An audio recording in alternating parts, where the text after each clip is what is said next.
Hello viewers, today we start lecture number 2nd.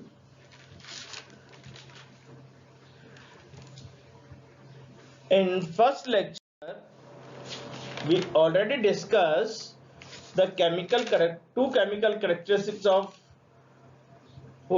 potable water, that is hardness and chloride. We will continue to discuss the chemical properties of potable water in this lecture.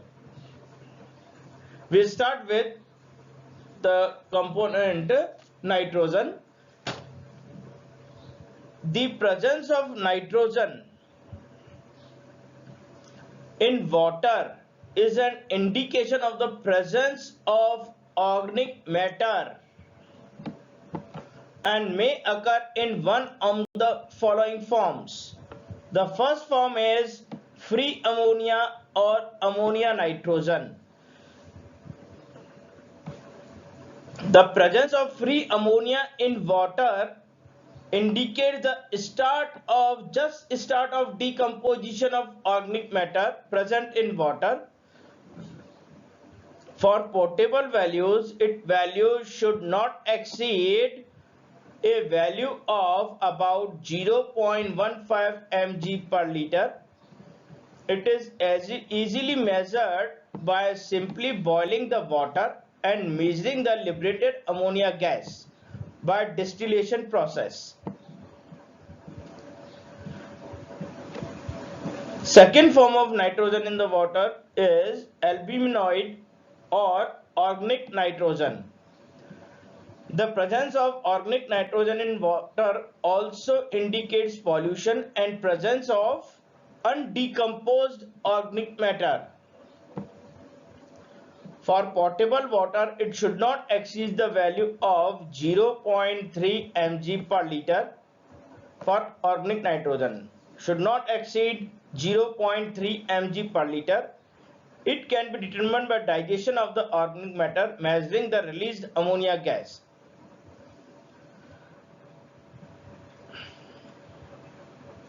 This can be easily done by adding a strong solution of potassium permanganate to already boiled water sample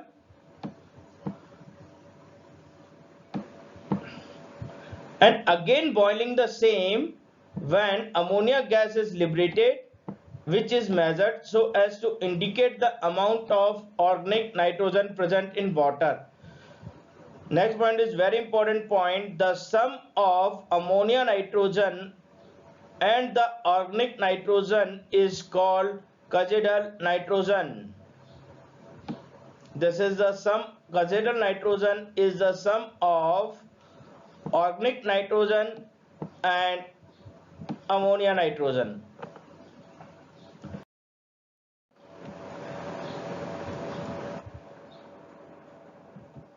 Third form is nitrites.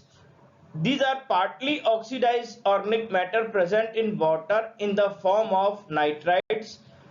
Is highly dangerous and therefore the permissible amount of nitrites present in potable water should be nil. The next form which present in water is nitrates. The nitrates present represent the fully oxidized organic matter. Such waters may not be harmful. However, the presence of too much of nitrates in water may adversely affect the health of infants, causing a disease technically called methemoglobinemia and commonly called blue baby disease.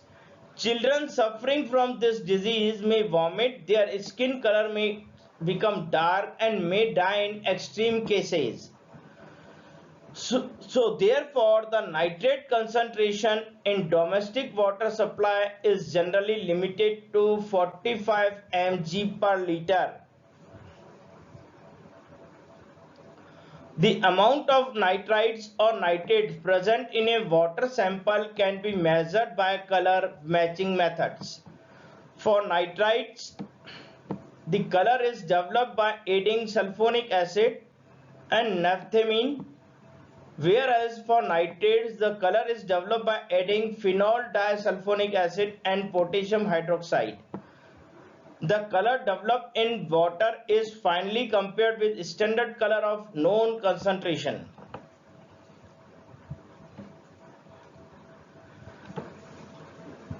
Next is metals and other chemical substances. Table second shows general concerning substances undesirable in excessive amounts.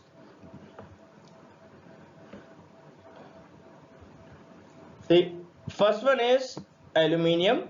Acceptable limit is 0.03, but it may be allowed up to 0.2 mg per liter when absence of alternate source. In extreme cases, we allowed to 0.2 mg per liter. Some studies suggest that consumption of aluminum at high levels affect the nervous system and is also the cause of many diseases such as Parkinson and Alzheimer's disease.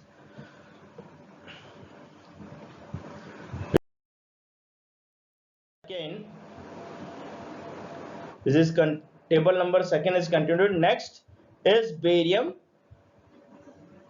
Acceptable limit is 0.7 mg per liter and there is no relaxation. If in the case of alternate source, it will also become 0.7 mg per liter.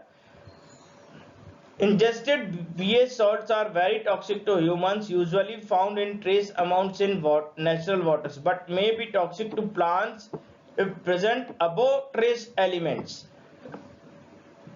Next one is boron. Acceptable limit is 0.5 mg per liter and permissible limit is 1.0 mg per liter.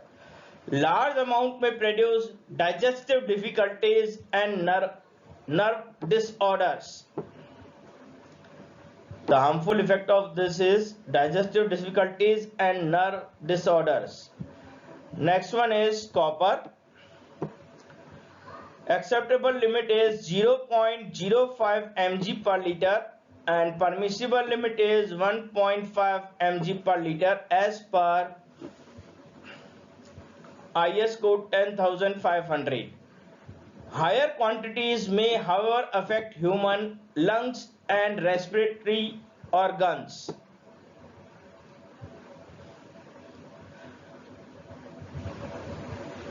Now the very important one is fluoride.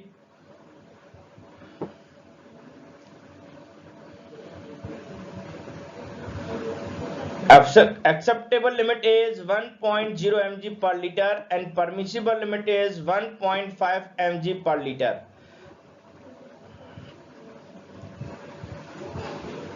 If consumption of higher concentration of fluorides exceeding 1.5 mg per liter may cause mottling of teeth, fluorosis, and even cause crippling of bones. But if there is lower concentration of fluoride less than 1 mg per liter may cause dental caries, that is tooth decay due to cavity formation. Therefore, the optimum concentration are 0.7 to 1.2 mg per liter for fluorides. Next one is phenolic compounds. Acceptable limit is 0.01 mg per liter and permissible limit is 0.002 mg per liter. They impart bad taste in water and direct toxicity to fish. We continue with table number second. Next one is silver. Acceptable limit is 0.1 mg per liter and there is no relaxation for permissible limit. Cumulative in human tissues resulting in blue-gray discoloration of skin. and it is also toxic to aquatic organisms. Other element is zinc. Acceptable limit is 5 mg per liter and permissible is 15 mg per liter. Relatively non-toxic to humans and animals, only at higher concentration has it been found toxic to plants. Next one is iron. Acceptable limit is 1 mg per liter and no relaxation for permissible limit. Iron overloading can cause the hemochromatosis, which can cause damage to liver, heart and pancreas. Now we come to table number 3, which shows the parameter concerning toxic substances. There is first toxic substance is cadmium. Acceptable limit is 0.003 mg per liter. There is no relaxation for permissible limit. Cumulative, highly toxic in humans and livestock. The next one is nickel. Acceptable limit is 0.02. No relaxation for permissible limit. Low oral toxicity to humans but toxic to plants and marine life. Next, continue with table number 3. Another element is cyanide. Acceptable limit is 0.05. Cyanide renders tissues incapable of oxygen exchange. It is non-cumulative and it is biodegradable in streams. The next one is lead. Acceptable limit is 0.01 mg per liter. Larger exposure of lead may cause seizures, mental retardation and behavioral.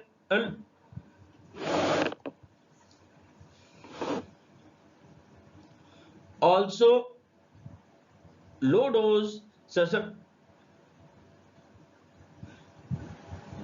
especially harmful for infants. Low doses are especially harmful for infants, children. Next is mercury. Concentration is 0.001. Toxic to all form of life. Mercury is very slowly excreted from the human body. Methyl mercury is 50 times more toxic than inorganic mercury. Then we come to molybdenum. Its acceptable concentration in water is 0.07 mg per liter. Some grazing elements such as cattle, sheep and swine exhibit sensitivity to this metal. Now another important one is it is about 0.01 mg per liter in concentration, may cause cancer, diabetes and liver damage. Also increases risk of hypertension. Next one is total chromium. Its acceptable limit is 0.05 mg per liter. Natural chromium is rare. Chromium 6 is a toxic form to humans. And chromium 3 is slowly oxidized to chromium 6 in waters. So its concentration is limited to 0.05 mg per liter.